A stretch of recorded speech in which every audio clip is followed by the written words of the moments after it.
আসসালামু আলাইকুম রহমতুল্লাহি ওবরকাতুহু।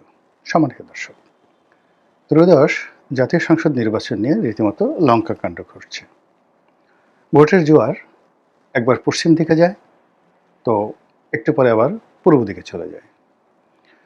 ভোটের সম্ভাবনা হবে, এটা একেবারে পারদের সর্বোচ্চ স্তরে, অর্থাৎ 100%। এই ভোট না হওয়ার কোনো সম্ভাবনা নাই, এটা সকালে এক গ্রুপ মনে করছে, আবার বিকেলবেলা রাজ্যের সব হতাশে এসে বলছে, না রে ভাই, নির্বাচন হবে না। মানে পুরোটাই একটা জিগজাগ। এই জিগজাগের মধ্যে জরিপ প্রকাশিত হচ্ছে, যে যার মতো করে ন্যারেটিভ তৈরি করছে। এক গ্রুপ বলার চেষ্টা করছে, আমরা তো নির্বাচনে জয়লাভ করেই ফেলেছি, শুধু 12 থেকে একটা ঘোষণা, প্রধানমন্ত্রী তারেক রহমান সাহেব। আবার এই ঘটনায় কোনো প্রতিক্রিয়া না দেখিয়ে হঠাৎ করে একটা অডিও ক্লিপ মার্কিন দূতাবাসের কতিপয় কর্মকর্তা বাংলাদেশের কয়েকজন নারী সাংবাদিকের সঙ্গে কিছু কথাবার্তা বলেছেন জামাত নিয়ে। আর সেই কথার প্রেক্ষিতে চারিদিকে শুধু আওয়াজ, আমেরিকা চাচ্ছে জামাত ক্ষমতায় আসুক, আমেরিকা জামাতের সঙ্গে বন্ধুত্ব করাতে চাচ্ছে, আর আমেরিকা যদি চায় যে জামাত ক্ষমতায় আসুক, সঙ্গে সঙ্গে পাকিস্তান ঝাঁপিয়ে পড়বে, সঙ্গে সঙ্গে সৌদি আরব ঝাঁপিয়ে পড়বে, মিডল ইস্টের যত লোক আছে টাকার বস্তা নিয়ে বাংলাদেশে আসবে। তার সঙ্গে সঙ্গে মানে পুরো ইসলামের যে গ্রুপগুলো আছে, ভোটারগুলো আছে, তাদের উপর যে মধ্যপ্রাচ্যের তেল, তাদের যে বিনিয়োগ, সেই বিনিয়োগ যদি চলতে থাকে, জামাতের বিজয়কে ঠেকায়। এরপর তুরস্ক, তুরস্ক, এরদোয়ান, মালয়েশিয়া, মাহমুদুর রহমান মানে আমার দেশ সম্পাদক, মাহমুদুর রহমানের পত্রিকা আমার দেশ পত্রিকা, সব মিলিয়ে জামাতের যে একটা স্ট্রং বেজ আছে বা তৈরি হয়েছে, এই বেজটি যখন সামনের লাইমলাইটে চলে আসে, বিএনপির পিলে চমকে যায়। আর এই যে ভিডিওটা মানে আমাকে করতে হচ্ছে, এর কারণ হলো যে আমি কোনোদিন বিশ্বাস করিনি যে জামাত ক্ষমতায় আসতে পারে, এবং এখনো পর্যন্ত আমি মনে করি যে জামাত ক্ষমতায় আসবে না, এখন পর্যন্ত মনে করি। কিন্তু অবাক করে হলো, গতকাল মানে আমার এক বন্ধু, বয়স বড়, একটি সরকারি পদে আছে, আমি নাম বলবো না, মানে এই সময়টিতে মানে মেডিকেল সেক্টরে সবচেয়ে লুক্রেটিভ যে 2-3টে পদ রয়েছে, এরকম একটি পদে তিনি আছেন, বিএনপি করেন, বিএনপির কারণেই তিনি এখানে এসেছেন। তো তিনি কথা প্রসঙ্গে বলছিলেন যে, রনি ভাই, জামাত বোধহয় ক্ষমতা এসে যাচ্ছে। আমি বললাম, তাই নাকি? মানে ওনার মুখে কথা শোনার পরে আমার রীতিমতো ভয় লেগে গেল। এরপরে উনি মুখ কালো করে বললেন যে, সত্যি কথা বলি, আমি তো গত সেই 15 বছর আওয়ামী লীগের অধীনে চাকরি করেছি, আমার তো জানটা ছিল, নির্যাতিত হয়েছি, কষ্ট পেয়েছি, এটা ঠিক আছে, কিন্তু আমার জানটা ছিল। কিন্তু জামাত যদি ক্ষমতায় আসে, তাহলে তো আমার জান থাকবে না, আমি শেষ হয়ে যাব, একদম ফিনিশড, বলে ভদ্রলোক একেবারে মুখটা কালো করে ফেলল। এবং এরপরে আমার কাছে মনে হলো যে আসলে এই ভিডিওটাই করা উচিত। করা উচিত এই কারণে যে, জামাত ধরেন ক্ষমতায় এলো না, ভালো কথা, কিন্তু যদি আসে, যদি আসে, যদি আনা হয়, কিভাবে আনা হবে এগুলো আমি ইন ডিটেলস এগুলো বলবো না, কিন্তু যদি আনা হয় তাহলে কী কী প্রতিক্রিয়া হতে পারে, কী কী ঘটনা ঘটতে পারে, সেই জিনিসগুলো যদি আপনি আগে থাকতে বুঝতে পারেন, তাহলে নির্বাচনের বাকি যে সময়গুলো আছে আপনি নিজে প্রস্তুতি নিতে পারেন। আমাদের দেশে হলো কি, প্রথম ঘটনা হলো যে মানুষের যখন আবেগ উঠে কোনো একটা বিষয়ে, তখন আর মানুষ পিছনে ফিরে তাকায় না। আমরা আইয়ুব খানকে নিয়ে আবেগ দেখিয়েছি, ফাতেমা জিন্নাহকে নিয়ে আবেগ দেখিয়েছি, 69-এর গণ অভ্যুত্থান নিয়ে আবেগ দেখিয়েছি, বঙ্গবন্ধুকে নিয়ে আবেগ দেখিয়েছি, এরশাদকে নিয়ে আবেগ দেখিয়েছি, বেগম জিয়াকে নিয়ে। আমরা কাকে নিয়ে আবেগ দেখাইনি বলেন? ওসমান হাদিকে নিয়ে আমরা আবেগ দেখিয়েছি, আবার 48 ঘন্টা যেতে না যেতেই আমাদের আবেগ চলে গেছে। জামাতকে নিয়ে, এই জামাত বুঝে যে বাংলাদেশের আবেগ 48 ঘন্টার বেশি থাকে না। তো জামাত একবার সামনে যাচ্ছে, একবার পিছনে যাচ্ছে, এবং কোনো অবস্থাতেই জামাত তাদের সম্পর্কে যে ন্যারেটিভগুলো আছে সেটাকে পার্মানেন্ট তারা করছে না। এর কারণ হলো নির্বাচনের ৪৮ ঘন্টা আগে তারা মানুষের আবেগকে নিয়ে কিছু একটা করার প্ল্যান তারা করে রেখেছে। এটি লিখে রাখেন আপনি। যদি নির্বাচন হয় তাহলে নির্বাচনের ৪৮ ঘন্টা আগে জামাত এমন কিছু একটা করবে যাতে সকল আবেগ জামাতের দিকে চলে যাবে। নাম্বার 1। নাম্বার 2 হলো জামাতের যে ফরেন রিলেশনস, বিদেশিদের সাথে তাদের যে সম্পর্ক, এই ক্ষেত্রে আমি মনে করি আওয়ামী লীগ, বিএনপি, জাতীয় পার্টি যে কোনো দলের চাইতে জামাত অতিরিক্ত পারঙ্গমতা দেখাচ্ছেন। আমি একদিন বিএনপি এক নেতার, বড় নেতা যার সঙ্গে জামাতের আমির সাহেবের ভালো বন্ধুত্ব, তো তিনি তাচ্ছিল্য করে বলছিলেন যে জামাতের আমির তো ইংরেজি বলতে পারেন না, ও বিদেশিদের সাথে কি বৈঠক করে, ও তো ইংরেজি বলতে পারে না।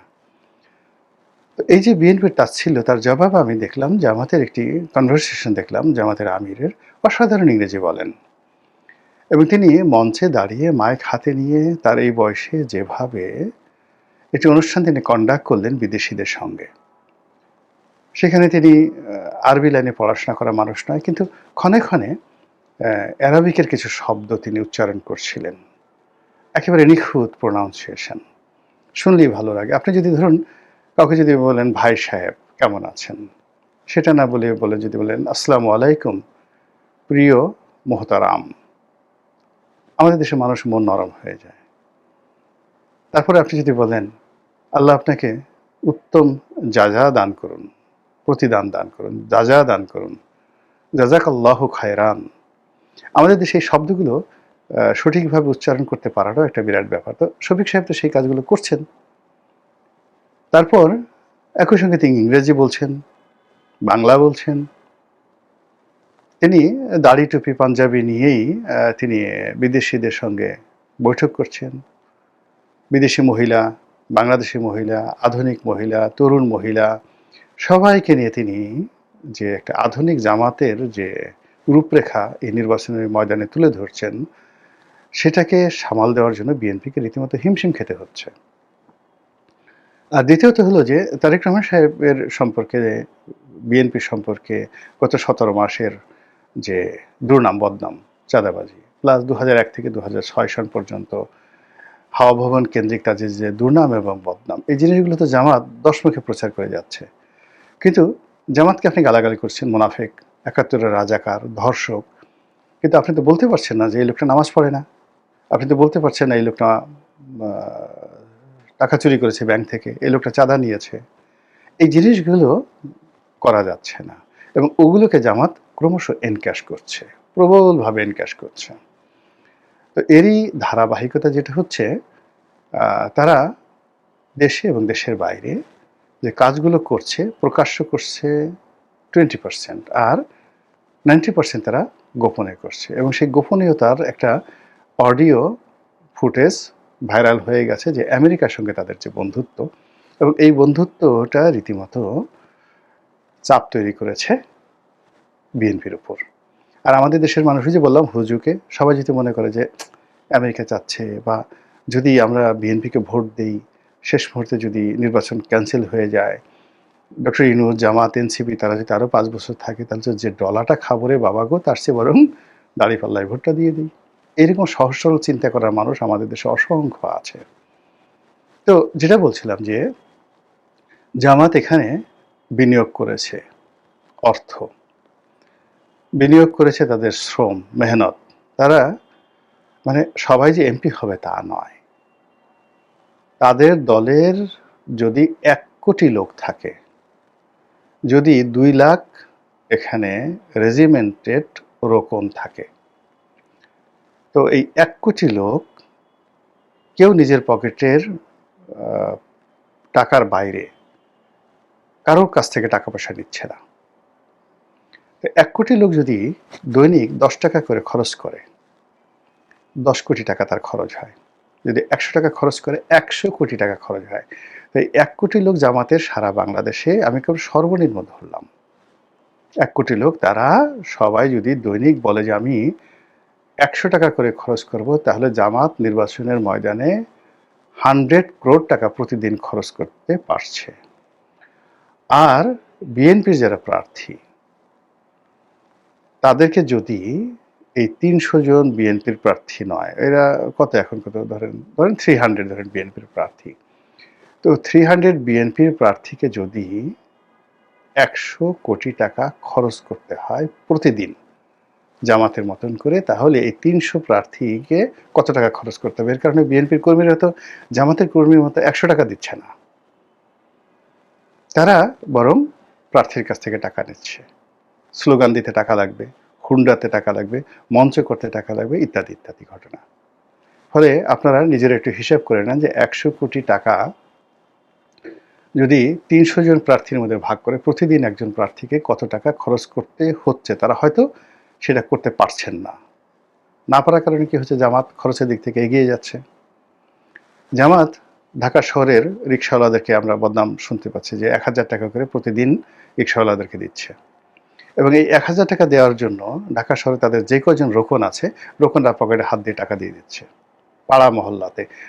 আওয়ামী লীগ বা বিএনপির কোনো নেতা, কোনো কর্মী এই কাজ কোনোদিন করবে না, কোনোদিন করবে না। বরং নেতার কাছ থেকে সে ১০,০০০ টাকা নেবে, পোস্টার দেওয়ার কথা বলে, স্লোগান দেওয়ার কথা বলে নিজে ৫,০০০ টাকা মেরে, তার হয়তো ৫ কোটি টাকা সম্পত্তি আছে, কিন্তু ওই যে নেতার কাছ থেকে ৫,০০০ টাকা সে মারতে পেরেছে, এটাকে সে একটা বিজয় মনে করে। আওয়ামী লীগেও এই অভ্যাস হয়েছে, বিএনপিতে এই অভ্যাস হয়েছে, জাতীয় পার্টিতে রয়েছে। কিন্তু জামাতের এই রোকন করবে কি, সে ডেইলি সেই জান্নাত পাওয়ার জন্য, দলকে সাহায্য করার জন্য, আল্লাহকে খুশি করার জন্য ডেইলি বলে যে আমার সামর্থ্য আছে, আমি ৫,০০০ টাকা এই নির্বাচনের কয়দিন দান করব দলের জন্য। আর এই দলের নির্দেশ অনুযায়ী ১,০০০ টাকা করে ৫ জন রিকশাওয়ালাকে দেবো। আমার এই ১ মাসে কত খরচ যাবে? ডেইলি ৫,০০০ গেলে ১ মাসে ১.৫ লাখ টাকা যাবে। এটা কোনো টাকা নাকি? জামাত ক্ষমতা আসলে এটা কোনো ব্যাপারই না। তারা এই কাজগুলো করছে। ফলে বিনিয়োগে আপনি যেহেতু জামাতের সাথে পারছেন না। এখন রেজিমেন্টেড ফোর্স, এই যে বললাম যে ২ লাখ রোকন থাকে, ১ কোটি মানুষ থাকে, এই ১ কোটি মানুষের ৫০ লাখ বউ আছে। এই ৫০ লাখ বউয়ের বিশ্বাস করেন একটাও ঘরে নেই। বিএনপির ৫০ লাখ বউ রাস্তায় নেমেছে, আপনি দেখান তো কয়েকজন পরিচিত মুখ, কয়েকজন তরুণ লোক টাকা পয়সা নিয়ে কাজকর্ম করতেছে। কিন্তু জামাতের ৫০ লাখ বউ, মানে ১ কোটি জামাতির ৫০ লাখ বউ। আর যদি ১ কোটি জামাতের মধ্যে যারা বিয়ে করছে ধরেন ৫০ লাখ, তাহলে ধরেন ২৫ লাখ বউ। ২৫ লাখ বউ রাস্তায় নেমে গেছে বোরকা একটা পরে, দলে দলে সারা বাংলাদেশে। কিভাবে সামাল দেবেন? ফলে আবেগ, বাংলাদেশের মানুষের যে আবেগ, এটাকে বললাম না যে এটাকে টান দিয়ে নিয়ে গিয়ে ৪৮ ঘন্টার সময় একটা মালা করে ফেলতে পারে। তো সেক্ষেত্রে কি হবে? এবং এটা আমরা মানে বিএনপির যারা লোকজন রয়েছেন তারা বুঝতেছি না, আমরা যারা আওয়ামী লীগের লোকজন আছি কল্পনাই করতে পারছি না। ভারত কল্পনাই করতে পারছে না, কিন্তু আমেরিকা এ তো মানে সাহেবের জাত, তারা ঠিকই ক্যালকুলেশন করে ফেলেছে। চীন ক্যালকুলেশন করে ফেলেছে, ইউরোপীয় ইউনিয়ন ক্যালকুলেশন করে ফেলেছে। ফলে দলে দলে গিয়ে দেখেন তারা জামাতের আমিরের সঙ্গে গিয়ে মগবাজারে দেখা করে আসছে। এর ফলে এই যে লোকটির কথা বললাম আমার বন্ধু, সে তো বিএনপির সাধারণ লোক নয়। মানে এই সময়টিতে যদি একদম এক্সট্রিম পর্যায়ে বিএনপির ৫০ জন লোক রাষ্ট্রীয় পদ পদবিতে লাভবান হয়ে থাকে, তার মধ্যে তিনি একজন। আর তিনি যে সেক্টরে আছেন সেই সেক্টর ২-৩ জনের মধ্যে তিনি একজন। তার মধ্যে জামাতের বয় ঢুকে আছে। এটা স্বাভাবিক বিষয় নয়, অস্বাভাবিক একটি বিষয়। এবং এটা লিখে রাখেন, যদি জামাত জয়লাভ করে, জামাত সাস্টেন করবে। জামাত জয়লাভ করলে, বিএনপি যদি জয়লাভ করে, সেখানে তার সরকার টিকিয়ে রাখতে হলে তার সমস্যা হবে। কিন্তু জামাত যদি ক্ষমতায় আসে, ১ মিনিটের মধ্যে সে ভারতের সঙ্গে এবং ১ মিনিটের মধ্যে সে আওয়ামী লীগের সঙ্গে সাস্টেন করে ফেলবে, সম্পর্ক করে ফেলবে। এবং এই যে তাদের যে একটা উত্থান, এটাকে আপনি ধরে নিতে পারেন মিনিমাম ২০ বছর, 20 ইয়ার্স। এই ২০ বছর আওয়ামী লীগকে আঙ্গুল চুষে খেতে হবে এবং ২০ বছর বিএনপিকে নিজের চুল ছেড়ে কুচি কুচি করে ফেলতে হবে। এর বাইরে কিচ্ছু করার থাকবে না। অন্য যদি হয়, যদি বিএনপির যাওয়া হয়, সেটা আবার ভিন্ন প্রসঙ্গ। আমি মানে জামাতের যে সম্ভাবনাগুলো রয়েছে, জামাত যদি ক্ষমতা আসে তাহলে কি হতে পারে, এটার একটা জাস্ট একটা চিত্র আপনাদেরকে বুঝিয়ে বললাম। ইট ডাজ নট মিন যেটা হবে, it does not mean I have either any connection with Jamaat, আর ইট ডাজ নট মিন যে I have any connection with BNP আর আওয়ামী লীগ। একজন বিশ্বাস করেন, আল্লাহর হস্তে বলছি, গত 17 মাস ধরে সকল স্বার্থের বাইরে গিয়ে, লোভ লালসার বাইরে গিয়ে, রাজনীতির পদ পদবীর কামনা বাসনা বাদ দিয়ে কেবলই মাত্র একজন রাজনীতির বিশ্লেষক হিসেবেই আমি নিজেকে প্রচার করে যাচ্ছি, এবং এটাকেই আমি মনে করছি আমার বেঁচে থাকার আনন্দ। যদি মনে করতাম যে আমি ইলেকশন করব, নমিনেশন পাবো, স্বতন্ত্র, জামাতের নমিনেশন, বিএনপির নমিনেশন, এটা আল্লাহর মেহরবানিতে কোনো সমস্যা ছিল না। এবং আগামীতেও যদি আমি চাই যারাই ক্ষমতায় আসবেন সেই ক্ষমতার অংশীদার হওয়া, ভাগিদার হওয়া আমার জন্য কোনো সমস্যা না। কিন্তু লিখে রাখুন, আমাকে ওখানে ইনশাল্লাহ দেখবেন না। আপনাদের সঙ্গে আছি, এখানেই আপনি দেখবেন। আর এই 2009 সন থেকে সবসময় মজলুমের পক্ষে থেকেছি। যারাই মজলুম হয়েছে তাদের সঙ্গে থেকেছি। যারা ক্ষমতা পেয়েছে, ক্ষমতার চেয়ার পেয়েছে, তাদেরকে আমার বাসায় দাওয়াতও দেয়নি। আর তারা আমাকে তাদের বাসায় দাওয়াত দিবে, আলহামদুলিল্লাহ এখনো পর্যন্ত সেই সাহস আমাদের রাজনৈতিক অঙ্গনে হয়নি কারো, যে আমাকে বলবে আসেন আমার বাসায় আজকে রাতে খাবেন বা আপনাকে আসতে হবে, ইউ হ্যাভ টু কাম। এই কথা বলার মতো অবস্থা বাংলাদেশে প্রশাসনে, রাজনীতিতে আশা করি কারোর নেই। আর আমার ভিতরে ওই রুচি নাই যে যে কোনো একজন মানুষকে বাসায় দাওয়াত করে তাকে খাইয়ে তার সাথে একটা ছবি তুলে আমি খুব আনন্দিত হব, সেই অবস্থা নাই। আমি খুব সাধারণ মানুষ। ওই যে গ্রিক দার্শনিক মেগাস্থিনিস, সম্ভবত মেগাস্থিনিস অথবা অন্য কোনো একটা নাম হতে পারে, তিনি রাস্তায় থাকতেন, দর্শন চর্চা করতেন। তো আলেকজান্ডার তার নাম শুনলেন, তো আলেকজান্ডার তাকে খবর দিলেন। তিনি গেলেন না, যে আমার কাছে তো, তার কাছে আমার কোনো কাজ না, আমি কেন যাব। রাজা বাদশাহ খুব রাগ হয়ে গেলেন, আমির উমরা রাগ হয়ে গেলেন, সম্রাটরা রাগ হয়ে গেলেন, কেননা আলেকজান্ডার তো ছিলেন বাদশাদের বাদশাহ। তো সেই দার্শনিক কে সবাই ধরে আনতে চাইলো, মেরে ফেলতে চাইলো। আলেকজান্ডার বললেন যে না, তিনি তো ঠিকই বলেছেন, আমার কাছে তো তার কোনো কাজ নেই, তো তিনি কেন আসবেন। তো আলেকজান্ডার গেলেন যে আমি দেখা করতে যাব। তিনি আলেকজান্ডারের দিকে তাকালেনই না। আলেকজান্ডার খুব জিজ্ঞাসা করলেন যে জনাব, আমি অমুক অমুক, আপনার জন্য আমি কি করতে পারি। তিনি বললেন যে একটু সরে দাঁড়ান, আমি সকালের আলো পোহাচ্ছি, সূর্যের আলো, আপনার ছায়া আমার উপর পড়েছে, আমি শীত অনুভব করছি। আপনি সরে দাঁড়ালে আমি একটু সূর্যের আলোটা পাই, এটা থেকে আপনি আমাকে বঞ্চিত করবেন না। এর কারণ হলো সূর্যের আলো দেওয়ার মতো ক্ষমতা আপনার নেই। এই এতটুকুই আপনার প্রতি নিবেদন, বিনয়ের সঙ্গে। আপনি বুঝতে পারেন, আজ থেকে 2500 বছর আগে একজন জ্ঞানী, পৃথিবীর সবচেয়ে বড় সম্রাট, তার সাথে এই আচরণ করেছেন। আমার সবসময় মনে হয়েছে যে আমি ওইরকম হব।